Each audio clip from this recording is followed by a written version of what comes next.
ಪ್ರಭಾವ ಪದ್ಧತಿಯ 47ನೇ ಶ್ಲೋಕದಲ್ಲಿ, ಅಂದರೆ ಪಾದುಕಾ ಸಹಸ್ರದ 77ನೇ ಶ್ಲೋಕದಲ್ಲಿ ಪಾದುಕಾದೇವಿ ಪಾಪಗಳನ್ನು ಪರಿಹರಿಸಿ ಬಿಡ್ತಾಳೆ ಅಂತಾರೆ ದೇಶಿಕರು. ಶ್ಲೋಕ ನೋಡೋಣ.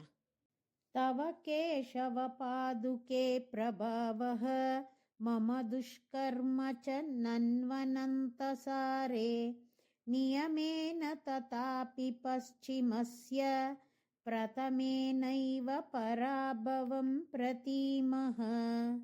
ಕೇಶವ ಪಾದುಕೆ, ಭಗವಂತನ ಪಾದುಕೆಯೇ, ತವ ನಿನ್ನ, ಪ್ರಭಾವ ಹಿರಿಮೆಯನ್ನ, ಮಮ ನನ್ನ, ದುಷ್ಕರ್ಮ ಚ ಪಾಪವು, ಅನಂತ ಸಾರೇ ನನೌ ಎಲ್ಲೇ ಇಲ್ಲದುದಾದ ಫಲವನ್ನುಳ್ಳದ್ದಾದುದೇ, ತಥಾಪಿ ಹಾಗಿದ್ದರೂ, ಪಶ್ಚಿಮಸ್ಯ ಎರಡನೆಯದಾಗಿ ಹೇಳಿದ ನನ್ನ ಪಾಪಕ್ಕೆ, ಪ್ರಥಮೇನೈವ ಮೊದಲು ಹೇಳಿದ ನಿನ್ನ ಹಿರಿಮೆಯಿಂದಲೇ, ನಿಯಮೇನ ತಪ್ಪದೆ, ಪರಾಭವಂ ಅವಮಾನವನ್ನ ಅಥವಾ ಅಪಜಯವನ್ನ, ಪ್ರತಿಮಃ ನೆನೆಯುತ್ತೇವೆ.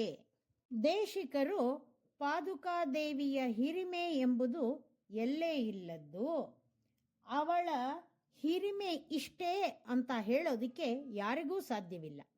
ಭಗವಂತನ ಹಿರಿಮೆಯಷ್ಟೇ ಹಿರಿಮೆ ಪಾದುಕಾದೇವಿಯದ್ದೂ ಕೂಡ ಅಂತಾರೆ.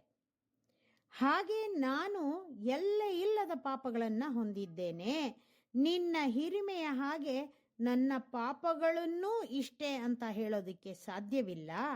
ಆದರೆ ನಿನ್ನ ಹಿರಿಮೆಯಿಂದ ನನ್ನ ಪಾಪಗಳು ಹೊರಟು ಹೋಗುತ್ತವೆ. ಎಲ್ಲೇ ಇಲ್ಲದ ಮೊದಲನೆಯದು ಎಲ್ಲೇ ಇಲ್ಲದ ಎರಡನೆಯದನ್ನ ಪರಾಭವಗೊಳಿಸುತ್ತದೆ ಅಂತಾರೆ ದೇಶಿಕರು.